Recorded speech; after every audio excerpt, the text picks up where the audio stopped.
เวลาแม่จันท้องบ่ตั้งเขาผู้เขาไฟวันนี้นำเสนอสินค้าของดีย่ารีแพรพอเดียวมัดเดียวรับรองเดี๋ยวใส่เขาให้ดูลิกทางออกเลยกู้ภัยไทยสุดใจดี อาจารย์ติ้งลีโอนเงินช่วยเหลือกู้ภัยลาวหลายล้าน สวัสดี FC แฟนคลับทุกทานมาพบมาพ่อกันคลิปนี้เป็นคลิปแรกแหกมานของเศร้ามือนี้สำหรับเรื่องราวเกี่ยวข้องกับกู้ภัยไม่ว่าจะเป็นกู้ภัยไทยกู้ภัยลาวพวกเขาจะพาทานผู้ชมไปติดตามเรื่องเล่าการเคลื่อนไหวเนาะก่อนหน้านี้ทั้งอาจารย์ติ้งลีเพิ่นก็ได้เคลื่อนไหวแจ้งข่าวเปล่าประกาศให้กับบรรดาชาวลาวชาวไทยผู้ที่มีจิตใจใส่ศรัทธาอยากจะร่วมบุญถวายเทียนพรรษาร่วมกันกับอาจารย์ติ้งลีและกทีมงานซึ่งหลายคนก็มีความสนใจทักไปหาอาจารย์ติ้งลีว่าไปส่งอยู่ใส่เนาะเอาไปฝากไว้ใส่ทูบเทียนอีหยังต่างๆนะทั้งอาจารย์ติ้งลีก็รายงานมาแล้วว่าไปส่งไปมอบให้กับกู้ภัยสายภูเขาควายเด้อหลังจากนั้นวันที่23อาจารย์ติ้งลีก็มาแบบเงียบๆเลยนะมาแบบเงียบๆเกือบว่าจะบ่เห็นคลิปเลยนะเห็นแต่รูปอาจารย์ติ้งลีเห็นแต่วิดีโอสั้นๆตอนอาจารย์ติ้งลีแวะข้างทางแล้วก็อาจารย์ติ้งลีไปเป่าปีถวายเสียงปีให้กับพญานาคอยู่ทางวัดป่าภูเขาควายนี่แหละท่านผู้ชมเนาะหรือจะว่าวัดพระบาทภูเขาควายอย่างจักอย่างนั่นแหละเห็นคลิปสั้นๆตัวนั้นแล้วก็แล้วเลยท่านผู้ชมแต่บ่คิดบ่ฝันว่าหลังจากอาจารย์ไปถวายเทียนพรรษาให้วัดป่าภูเขาควายสำเร็จเสร็จสิ้นแล้ว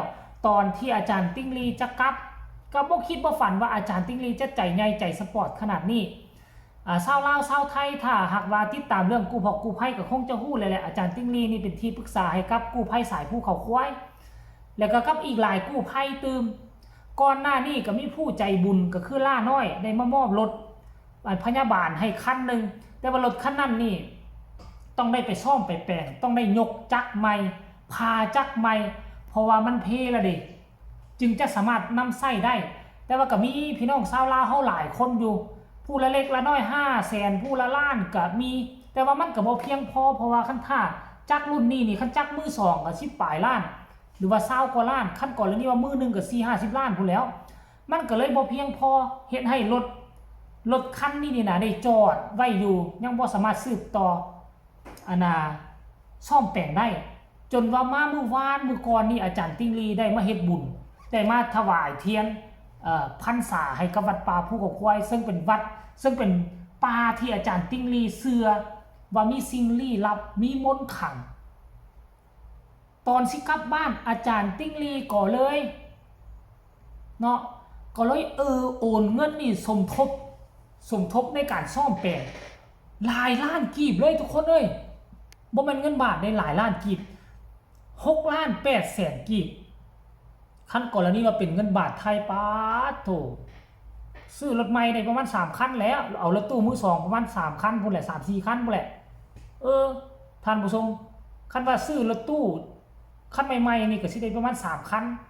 ถ้ารถมือ2ก็สิได้ประมาณ5คัน6คันพุ่นแหละท่านผู้ชม FC แฟนคลับ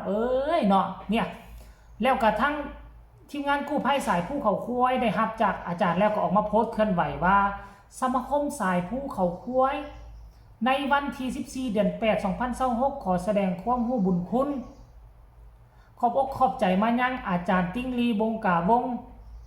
นายกสมาคมเมตตาธรรมจังหวัดกาฬสินธุ์ประเทศไทยได้สุกยู่ค่าซ่อมแปลงรถสุกเสริญ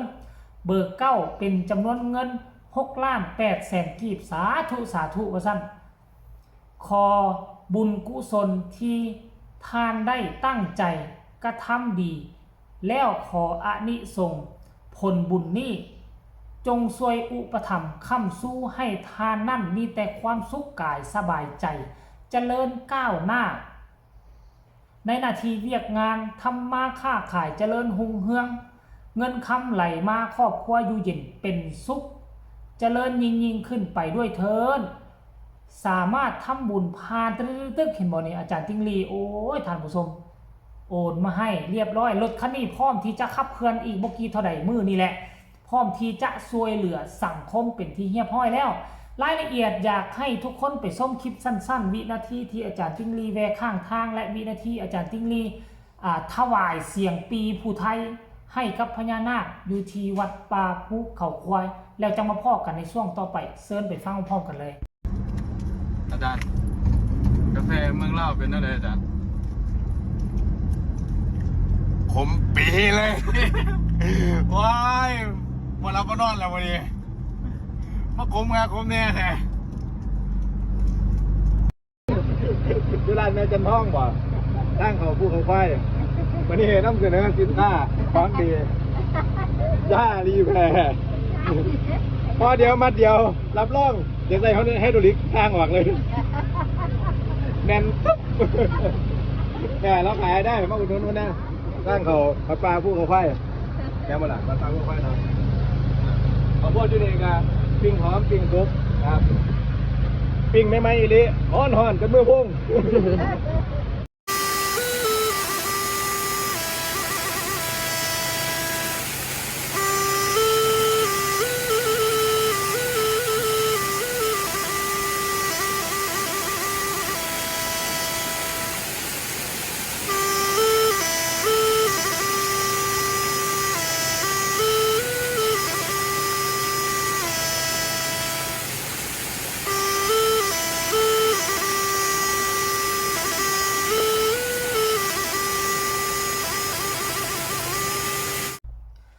นี่นะ FC แฟนคลับพ่อแม่ทั้งฟังลาวฟังไทยได้เห็นแล้วเป็นจังใดโอ้ยเสียงปีอาจารย์กับไพเราะสนอหูท่านผู้ชมเอ้ยเป็นวัดที่อาจารย์เคารพนับถือเนาะอาจารย์เชื่อถือว่ามีสิ่งศักดิ์สิทธิ์เป็นบอนที่ศักดิ์สิทธิ์เป็นป่าที่ยังคงความศักดิ์สิทธิ์ผู้ใดอยากบำเพ็ญตน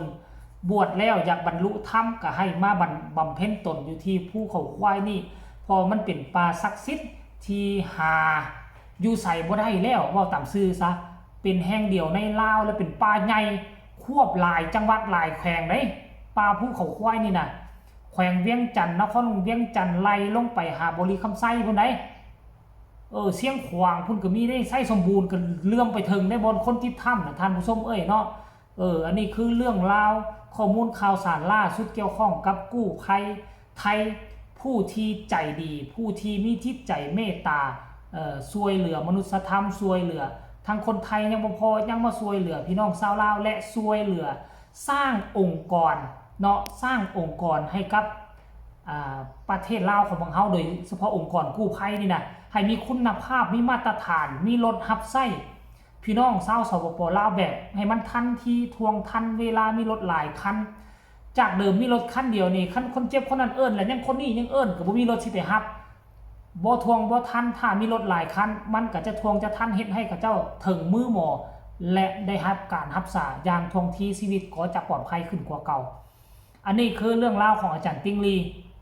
หัวหน้าสมาคมกู้ภัยเมตธรรมจากกาฬสินธุ์ที่มีจิตใจเอื้อเฟื้อเผื่อแผ่มาช่วยเหลือพี่น้องชาวลาวของเราขอคนละ1ไลค์1แชร์ถ้าทุกท่านเป็นคนลาวที่สำคัญจะกดข้ามโฆษณาผู้ใดมีคำตำหนิติชมคำคิดคำเห็นส่งมาได้ทางใต้คอมเมนต์สำหรับคลิปนี้ขอลาท่านผู้ชมไปก่อนสบายดี